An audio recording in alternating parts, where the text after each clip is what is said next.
પડ્યા હોય હાલી દેવા આપણે બેઠા હોઈએ ને તો આ બધું પૂરું થાય હાલ દેવું પડે.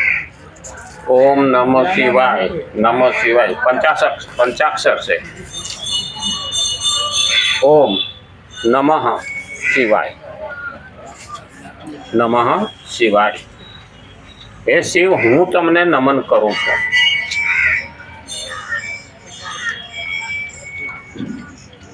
આજે હોમવાર છે, શ્રાવણ મહિનાનો પહેલો હોમવાર, અને ઉત્તર ભારત વાળાને આજે નાગ પાંચમ, એને ત્રીજો સોમવાર છે, પણ એને આજે નાગ પાંચમ છે, નાગ પંચમી. આજ પાંચમ છે ને શ્રાવણ મહિના. હા, આપણે આવતી પાંચમ નાગ પાંચમ છે. એમાંય બોર ચોથ ને નાગ પાંચમ ને રાંધણ છઠ ને આઈટમ ને આઈટમ ને પછી નોમના દાડે ઉપર છોડે. કેટલું લાંબુ. લોકો 4-5 દાડા ઉત્સવ બદલવાને બદલે હા પેલી 13 પત્તાની રમત, 52 પત્તાની. હા, 13 પાના બધાયમાં હોય ને, તઈ થાય ને 13 ચોખ્ખું 52. ખરે ઈશ્વર એક છે, જીવ અને શિવ બે થયા દૂડી. હા, ત્રિલોકનો નાથ છે તીડી. 4 વેદ એટલે ચોખ્ખો, પંચભૂતિ કાયા એટલે પંજો, 6 ઇન્દ્રિયો. પેલાનું બધું યાદ આવે. હા, બધું યાદ આવે. આમ તો ખરેખર રામાયણ છે. હા, 6 હકીકતમાં જોવા જઈએ ને તો કામ, ક્રોધ, લોભ, મોહ, મદ, આ 6 છકો.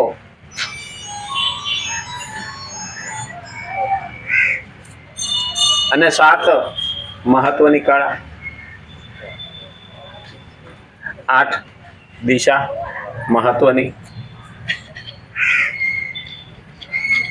અને 9 આવે એટલે સ્થિર છે. 9 ગ્રહણ આપણા જીવનમાં એનું મહત્વ છે. અને પછી તો 10 આવ્યા પછી તો બસ, કારણ કે જો એ બધું આવી જાય ને તો ગુલામ, ના આવે તો ગુલામ, નહીતર તો રાણી તો ખરી, ક્વીન. હા, નહીતર હું બાદશાહ બની જાઉં. ખરેખર એ. અને પછી કાંઈ ન હોય તો 53મો જોકર. જોકર તો હોય જ ને, 52 પાનાની રમતમાં જોકર હોય ને. એટલે ખરેખર જોવા જઈએ ને તો 4 કલર છે: ચરકટ, લાલ, કાળી ને ફૂલી. એમાંથી આપણું જીવન કેવું છે એ જોવાનું. લોકો રમવા મળી જાય. હકીકતમાં 4 દિવસ ભક્તિના મહત્વના દિવસો છે: બોર ચોથ, પાંચમ, નાગ પાંચમ, રાંધણ છઠ. એટલે આખો દાડો રાંધ કરે બેન. એટલે એ રાંધણ છઠ ને દાડે રાંધે ને, એની પાછળનો હેતુ છે કે કોઈ બી ચૂલાને પોરો મળતો નથી ને, બધે આરામ મળે, બધે રજા મળે, પણ એમાં રજા હોતી નથી. એટલે 2 દાડા એને આપ્યા. ચૂલો આખા વર્ષ સુધી, આખી જિંદગી આપણને પોતે બળે અને આપણું પેટ ઠારે. એટલે એના આભાર માનવા હાટું થઈને આપણે એની પૂજા કરીએ છીએ. હવે અટાણે ગેસ ના આવ્યા. હવે ગેસના ઘણા ઠારતા હોય કે ન ઠારતા હોય, પણ ઠારવો તો જોઈએ. હો, હા, ચોપડા ગયા તો કોમ લેપટોપ ની પૂજા તો થાય જ છે. એમાં ગેસના ઠારવા પડે. પણ ઝઘડા થાય એટલે કે ઘેર ઘેર માટીના ચૂલા. આવું આપણી ગામડે કહેવત છે, પણ અટાણે તો ગેસના ચૂલા છે. લાઇટર મૂક્યું નથી, ભડકો થયો નથી, ઓમાં તો હજી ધુમાડો થતો. એટલે આપણા તહેવારો આપણને કંઈક કહી જાય છે. જોકે તહેવારો વિશે તો આવશે એટલે આપણે વાત કરીશું. હજી તો રક્ષાબંધન વચ્ચે આવશે, તે પછી બીજા તહેવારો આવશે.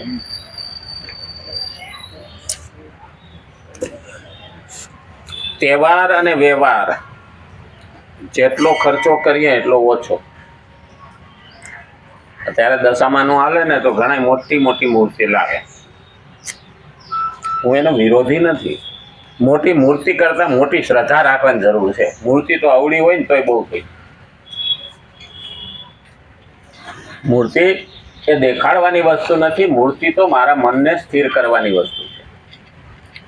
અને એ બાને મારું વ્રત થાય, શ્રદ્ધા, વિશ્વાસ અને ભરોસો થાય.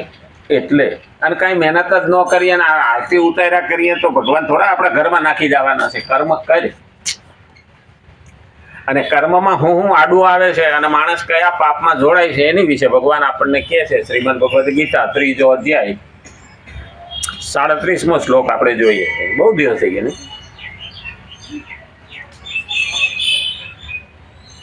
મનુષ્ય ભોગને તથા પોતાને પણ સ્થિર સમજે છે. ગઈકાલે અહીં સુધી પહોંચ્યા.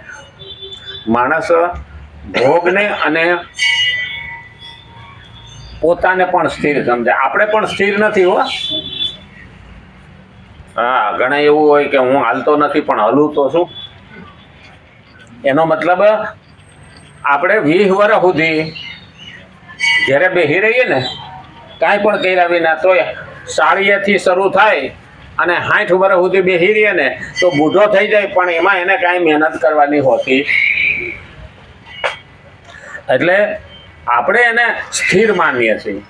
ના, સ્થિર નથી. ભોગને પણ સ્થિર માનીએ છીએ. ભોગ સ્થિર નથી. આપણે અસ્થિર છીએ. મનુષ્ય ભોગને તથા પોતાને પણ સ્થિર સમજે છે. જે સંસાર પ્રતિક્ષણ મરી રહ્યો છે. ભગવાન વિરાટ રૂપ દર્શન આપ્યું 11મા અધ્યાયની અંદર ભગવદ્ ગીતામાં. ત્યારે જેમ ધોધ ઉપરથી કરોડો લીટર પાણી હેઠું પડતું હોય ને અજાણે જમીનમાં સમાઈ જતું હોય એવી રીતે આ સમાજ, આ સંસાર છે ને ભગવાનના મુખમાં સમાઈ જતો હોય ને એવું લાગે. એવો પ્રવાહ છે. તો બીજું મુખ એવું બતાવ્યું છે કે જેવો ધોધ નીકળતો હોય ને એવો સંસાર એ બાજુથી નીકળે છે. એટલે કંઈક ગયા, કંઈક જવાના. હા, અને કોઈ જાને કો તૈયાર. હા, કોઈ જાને કે લીએ તૈયાર. તો કેટલાય આવવાના. એટલે જાય છે એમ સંસારમાં આવે પણ છે. આ ચકડ્યું 84 લાખ યોનિનું ફરતું. જેને જેવા કર્મ કર્યા એ પ્રમાણે પોતાનો જન્મ લેવાનો, એ યોનિમાં જન્મ લેવાનો. એટલે એ સંસારમાં એ તો ચાલતું જ રહેવાનું. તો શું કરવું? સંસાર પ્રતિક્ષણ મરી રહ્યો છે. જો આટલું સમજાઈ જાય ને પ્રતિક્ષણ, તો આપણું શરીર પણ પ્રતિક્ષણ મરતું રહે છે. આપણે ગમે એટલી મહેનત કરીએ પણ આ શરીરને વૃદ્ધ થતા અટકાવી શકતા નથી. પણ જોવાની આવ્યા પછી આપણે ભૂલી જઈએ છીએ કે હું તો આવો નવો રહેવાનો, ટમેટે દઉં ના. જોવાની ઓછી છે. જીવન જોબન રાજ ધન અવિચળ રહે ન કોઈ. આ જીવન કાયમ નથી. જોવાની એટલે નામ જ એવું છે, જવાની, જતી રહેવાની. અને જાજી રહેતી નથી. અને હારી હાઈ હોય ને હયાપીઠમાં ક્યારે વહી ગઈ ને એ જ ખબર ન પડે. હાઈ હોય ને હયાપીઠ જુવાનીમાં જ હોય ને. કેટલાય અરમાનો ને કેટલાય સપના ને એકય પૂરા ન થાય ને આપણે બુઢા થઈ જાય. જીવન જોબન રાજ સત્તા કાયમ રહેતી નથી. અને ધન આપણું થયું નથી, થવાનું નથી. કારણ કે ધન એટલું માણસ પાસે આવે ને એટલું હાથમાંથી જાય, ખબર રહેતી નથી. તો સંસાર પ્રતિક્ષણ મરી રહ્યો છે પણ આપણે એને જોઈ શકતા નથી. જોકે જોવાની કોશિશ તો કરવી જ જોઈએ. પણ માણસ છે ને એ બાજુ જોતો જ નથી. બીએ છે કે મારે એ બાજુ મોત આવશે એટલે જોતો નથી. પણ ન જોવાથી હકીકત ટળી નથી જવાનું છે એ તો નક્કી છે. ગમે એટલા આંખ આડા કાન કરીએ પણ એ જવાનું છે એ નક્કી છે. અમારે એક ભાઈબંધ હતો ને, સ્કૂટરમાં જતા હોય ને મહાણ આગળથી નીકળીએ ને આમ અવળું જોઈ જાય. એટલે મેં કીધું સીધું જો કે મને કે મહાણ આવ્યા. હું કહું તો મહાણ સામે તું નહીં જો તો આપણે મહાણમાં પૂગી જાઉં. સીધું જો નહીં તો ભટકા હું ને તો અહીંના ઉત્તર ક્રિયા થઈ જાય.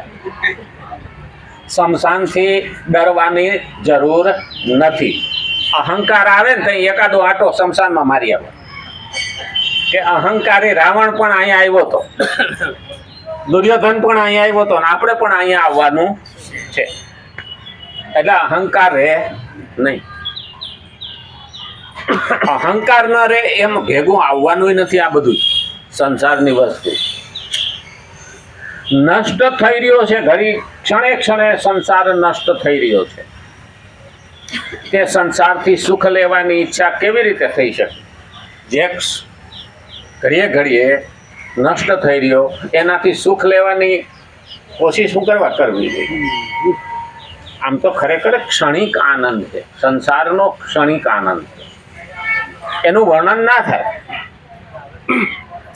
આપણને છીંક આવે ને તો 1 સેકન્ડ પૂરતી નાકમાં ગુદગુદી થાય.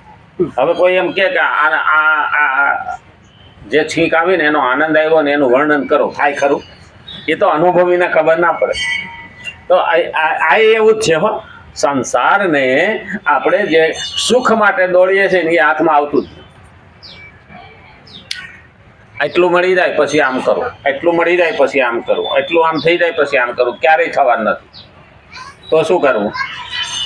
પેલા એક ભાઈ તો દરિયા કિનારે બેઠો હતો, સવારનો બેઠો સાંજ સુધી. સવારે ઓલા સંન્યાસી નીકળ્યા ને એટલે જુવાનીઓ બેઠો હતો. સાંજે નીકળ્યા ને તોય જુવાનીઓ બેઠો હતો. એને એમ થઈ ગયું કે આમાં અહીંયા આપઘાત કરવા બેઠો, કેમ આ થઈ? ચિંતામાં છે, લાઈ પૂછી જાઉં. સાધુ બીજાના દુઃખમાં ભાગ પડાવે. ઓલાને પૂછ્યું, ભાઈ કે અહીંયા સવારનો તો બેઠો છો, કોઈ તકલીફ છે તને? તો કે ના ના, મારે નાહવું છે. તો કે પણ નાહી લે ને. અરે કે આ મોજા બંધ થાય તો નાવ ને દરિયા. હા, મોજા બંધ થાય તો નાવ કે. તો કે દરિયામાં મોજા બંધ થાય ને, એ મોજામાં જ નાવાનું હોય. આ તો સાગર છે, એમાં મોજા બંધ થાય નહીં. તો સંસાર સાગર છે, એમાં તકલીફો તો આવવાની જ છે, મોજા આવવાના જ છે. એમાં જ સંસારમાં ભક્તિ કરવાની છે. નાના કે આવા છોકરી મોટી થઈ જાય, પરણી જાય પછી કરશું. તો જમાઈ હારો મળ્યો, હા પરણી ગયો. એ પાછું આપણે જોઈએ ને કે છોકરું બરાબર નહોતું, જોવા જાય ત્યાં છોકરું બરાબર નહોતું, અને થઈ ગયા બસ જમાઈ રાત થાય. આખી ભાષા બદલી જાય. બોલો, એ નહીં છોકરું હતું. અને હાહુ વખાણ કરે ને તે સમજવાનું 100%માં 90% કાઢ નાખવા. અને માં વખાણ કરે ને છોકરાના તો એ માનવાનું 50% કાઢ નાખ. માં વધારે, બહુ ન વધારે, હાહુ તો વધારે. એને હું તો 2-3 દાડા જ હાંસવાનો હોય, પછી તો ન હોય. એમાં જ નાવાનું છે.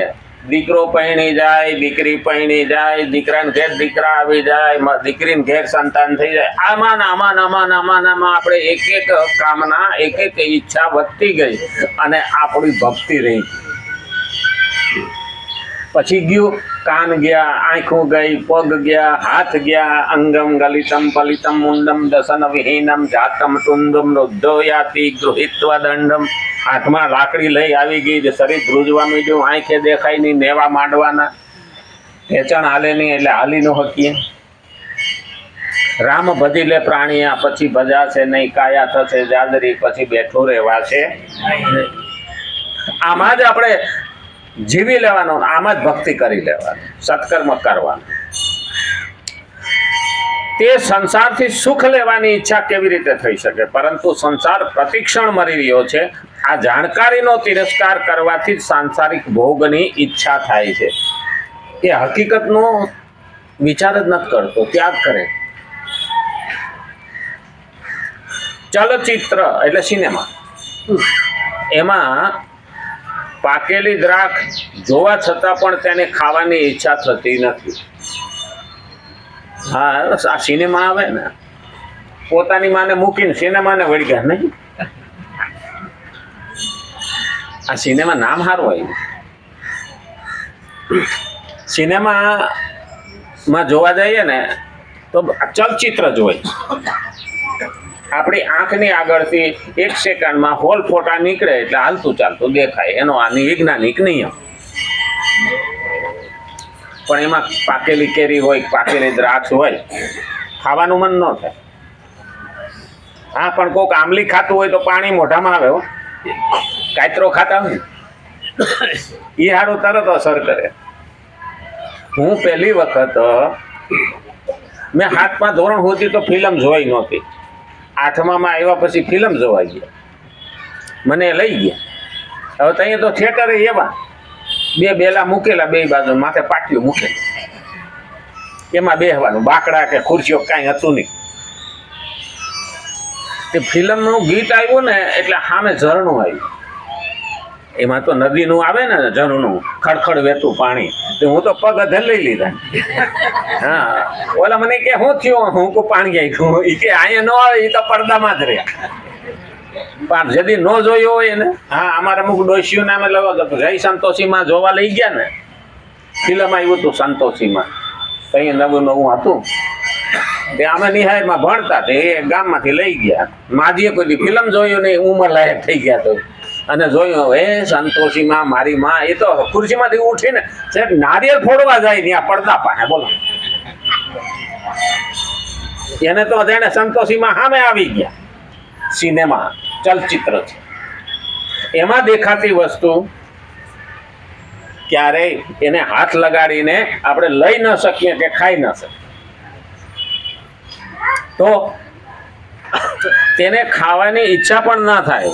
જો થતી હોય તો સિદ્ધ થયું કે આપણે તેને સ્થિર માન્યું છે.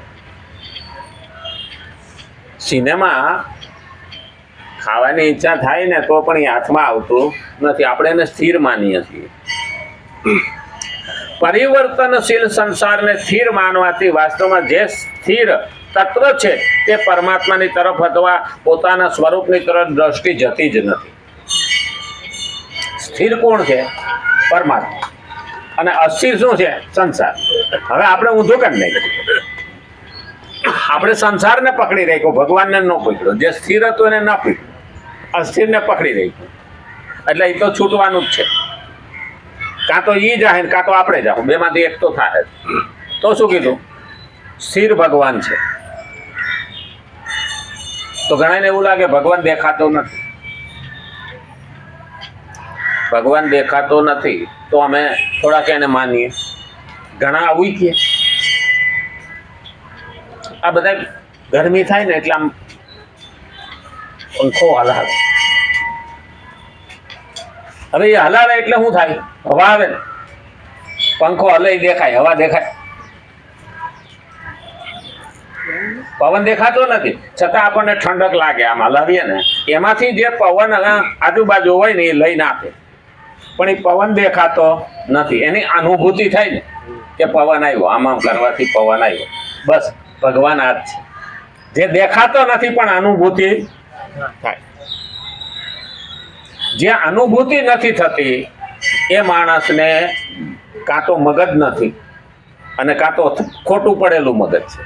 ડૉક્ટરને ઇન્જેક્શન આપતા શીશી શું ગાળે દઈએ, પછી કાપી નાખે તો ખબર પડે નહીં. આવું શૂન્ય પડી ગયેલું મગજ છે. નહીંતર માણસ મગજથી પહેલાં વિચારે કે ભાઈ શિયાળા પછી ઉનાળો જ આવ્યો, ઉનાળા પચ્ચોમાં શું જ આવ્યું, વસંતમાં પાનખર આવી અને પાછી નવી કૂબડો ફૂટી. ક્યાંય વરસાદ હતો નહીં તો કેમ નવી ડાળીઓ આવી? કોક તો સંચાલન કરે જ છે ને. તો કરે કોણ? અનુભૂતિ થાય એની. રાતે સૂઈએ છે કોઈ એવું બટન નહોતું આપણી પાસે કે આપણે દબાવ્યું ને ઊંઘ આવી ગઈ. ના, આપણી સંપૂર્ણ યાદશક્તિ ભગવાન જ્યારે ખેંચી લે ત્યારે ઊંઘ આવે. સામાન્ય પણ જો ચિંતા હોય ને તો ઊંઘ આવતી નથી. તો અનુભૂતિ થઈ કે નહોતી. અને સવારે ઉઠીએ ને ત્યાં સુધીમાં આપણે ક્યાં હતા, કેવા હતા, કોના હતા, કેટલા હતા, કાંઈ ખબર. સવારે ઉઠીએ એટલે બધું યાદ આવી જાય. તો આ કોક કરે તો છે જ.